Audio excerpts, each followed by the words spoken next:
another week, another team that we have to play that's banged up. 9 guys in their injury report as of right now. Well, Josh Allen was added to it, but he's a full practice participant, and I think we know he's going to play. But Gabe Davis, Taylor Rapp, Rasul Douglas all missed last week's game.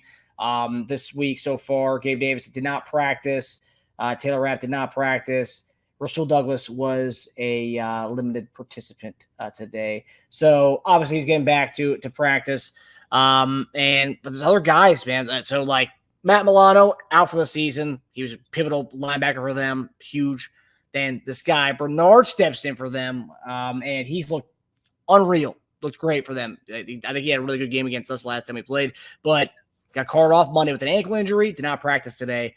And so they're also down another linebacker in that game. Balin Spector went down. Tyrell Dotson went down in that game Monday. It was pretty brutal game for them. I know they won the game. Yeah. Pretty brutal as far as the injury goes. Then their secondary, Taron Johnson, Christian Benford, all listed as day today. So all these guys are listed as day today. No one's out yet for this game. But last week we saw Rice, Kelce dominate Miami, but both of them just did their thing in the really cold weather, and it's going to be cold weather again in Buffalo, -3 degrees.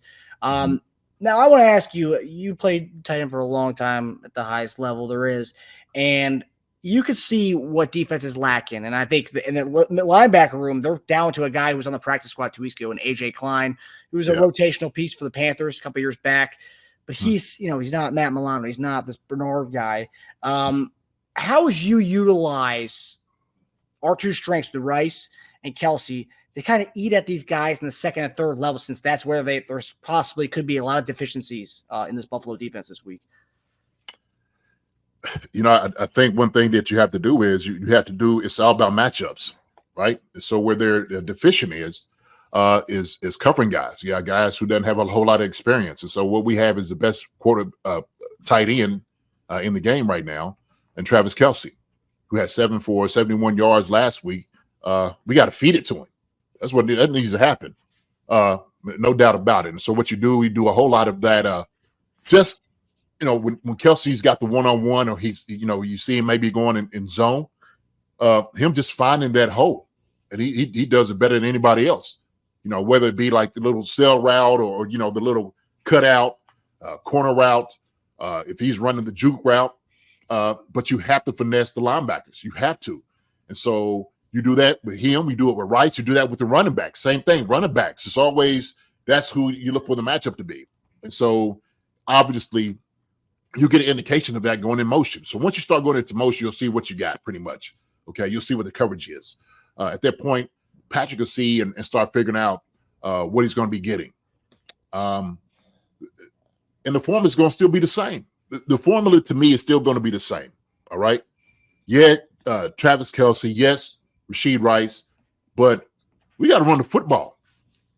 If you're talking about the linebackers are jacked up and they don't have their guys in, run the daggone ball. That's what you do. Okay. You force these guys to make tackles. You force these guys to get over and read things. So you do a lot of misdirections as well, right? A lot of counters, a lot of traps. If you run zone, you make it run inside zone. If you're going to do outside zone, run it from under center. There's a lot of different things, mid zone that you can run. So I know I'm talking a lot of, just kind of language as far as, but that's what you attack the linebackers. And then it's going to be vital, not just attacking the linebackers, but also to the safeties and corners. Okay. What we showed last week was we wanted to take the top off the defense. We did that a few times, throwing it to McCole Hardman. All right. Threw a couple to Justin Watson, and I think one to MVS deep. So I think you still have to do those things. You got to take shots when you get shots. And so that's the thing. You got to make these guys cover the entire field, Marcus. You got to make them cover the entire field. So what you do, you just got to make sure the linebackers on skates. You're going to have their head spinning around because they're trying to figure out the calls, what we're going to try to do. It's going to be an uphill battle for them. It's going to be an uphill battle. So, but make no mistake about it, the best way that you attack a defense that the linebackers, it may not be as efficient, run the football. Let me repeat. Okay, is this mic on? Testing. Andy, run the football. That's what you do, okay? And we got two capable guys in Pacheco and CEH, and we need to see a whole lot of them in the game. against the Bills. Period and point blank, man. That's it. That's it. What do you think? I think looking at the I'm just looking at our last game with them right now, the game log. So I'm looking at their leading tacklers in that game. And this is just tacklers. I'm not scheming or nothing. I'm just looking at leading tacklers, and this is solo and assisted tackles together. Yeah. Taron Johnson, who's on their injury report. Dotson, who's on their injury report. Bernard, on their injury report. These are the top guys. Yeah. Benford, on their injury report. Micah Hyde is the 5th. Jordan Poyer, 6th. And then Taylor Rapp, 7 right there. So, like, all these are the leading tacklers. Most of these guys are on the injury report, may not even play this weekend. So, like, wow. I don't know. It's just like I do think as far as, for Kelce to, take advantage of some of these guys who, don't have a lot of, awareness as far as playoff atmosphere, a lot of, covering him of all people. And then there's a lot of, we talk about it all the time. A lot of what Kelce does is kind of, not even it's not even a playbook. It's kind of him doing his own thing. It's kind of an option, going rogue and doing his own thing in these games. So it's really nothing you can kind of like compute or kind of like even like tease up as far as like, game planning for. So this is kind of tough for these guys if you are throwing somebody in there who's not really used to this this offense. So like, I really love what I love what the possibilities of what we can see this weekend, especially with Kelce Rice. I think his confidence is at an all-time high right now. So I think whatever we throw at him, I think he's going to be fine with it. We don't even have to worry about the weather aspect because we literally just played. That's the crazy thing about it. I think it's 3 degrees, what it's supposed to be Sunday night. I don't know what the feel is going to be, but whatever the feel is, it's going to be warmer. That's a crazy thing. It's going to be warmer than what we just experienced in Kansas City last week. So like, I think with Rice's confidence being an all-time high, with Kelce looking like he's healthier, kind of back to his old form, I think that's the air attack's going to be beautiful. Well, we seen Rice, pluck the ball out of the air last week, okay, and I think we need to do a little bit more of that. And so what do? You stretch him out in zone, okay. You don't run to him in zone, you stretch him out in zone, and so kind of running that sit down route, coming a couple of wraps, some basics. High low the linebackers. I think you had to do all of that. I think all of that is really on the menu. But you have to play with the eyes, and playing with the eyes is play action. Playing with the eyes is a lot of the motion, maybe the jet sweep. So you force them to run. You force them to get out of just their responsibilities as much as possible. And so, Rashee Rice, but that's you still stretch the defense with him. I just think our key to the game is going to be running the football and running the football effectively, because they had to do it on the other side. Let's just be honest. They're going to try to run with Cook on the other side and Josh Allen running the football. And those 2 guys we need to stop. You stop those 2 guys, then we're just going to beat them down. But I know Sean McDermott's going to have them ready to play. He's going to have a good game plan put together. He's going to try to tell the guys, hey, look, trust your eyes, okay? Play with your instincts and just go. Don't think. If you think, then you're caught. Every second that you have where you're thinking about something, Travis Kelce's already got 2 or 3 steps on you, okay? And he's going to be wide open. So that's what you tell young linebackers, guys that don't really have a whole lot of experience, man. Just trust what they see and then just go, okay? Don't hesitate. But, hey, man, it's to our advantage, no doubt about it. It's to our advantage. So even if you have running, shallow crosses, whatever it is, Andy was going to have some doubt up. I'm guaranteeing. Now, the thing is, you can't get overconfident thinking these guys may not do that, right?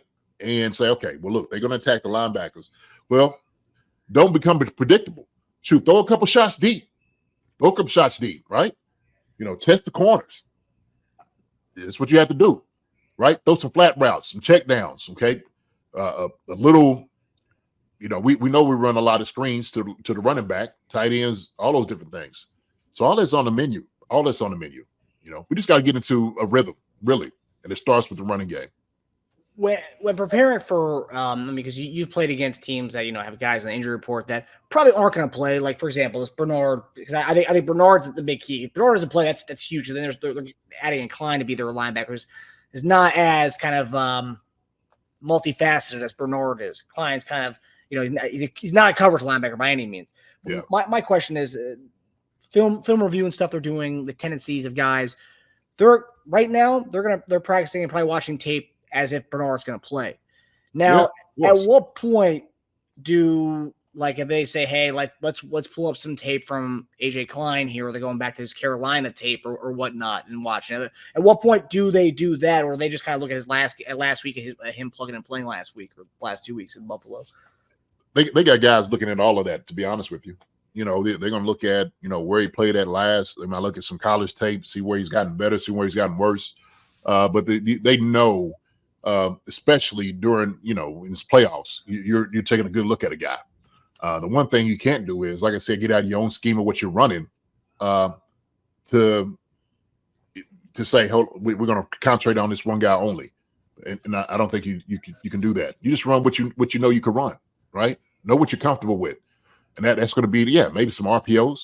Okay. Like I said, some play action for sure. But yeah, they got people in the office that do all those different things, and guys are checking it out as well. But hey, man, the guy's still an NFL linebacker. That's the way I look at it. He's in the NFL for a reason. So he ain't chopped liver. Hopefully we'll make him chop liver after this thing is all over. But yeah. Mm-hmm. Yeah. And looking at an injury report, another guy that didn't mention their punter, Sam Martin. I don't know if anyone saw the hamstring strain there, JD. What were your thoughts on that whole thing? Sammy with the hammy. Sammy with the hammy. Yeah, I seen it. Oh my gosh, I was laughing when they was running it over. I was laughing at my wife because I was just like, that's how you look when you chasing me. She's like, stop. I'm like, yeah, it was funny. But he was getting it. You seen him. He took off running. He just seen a spot where he needed to get to, and that shot, pow! Oh, that's the worst thing ever. If you've never had to pull a hamstring, it is not fun. It is demoralizing. It takes everything out of you. And we seen it on him. We seen it on him, man. I felt bad for him. Oh, man. He gave it his effort, though. He gave his effort. Hi, everybody. Thanks for watching. Subscribe here to get the latest from the show. Also, be sure to check out the best clips from Chief Concerns. And if you prefer to listen to the show, subscribe and follow us on Apple Podcasts, Spotify, and anywhere else you get your podcasts.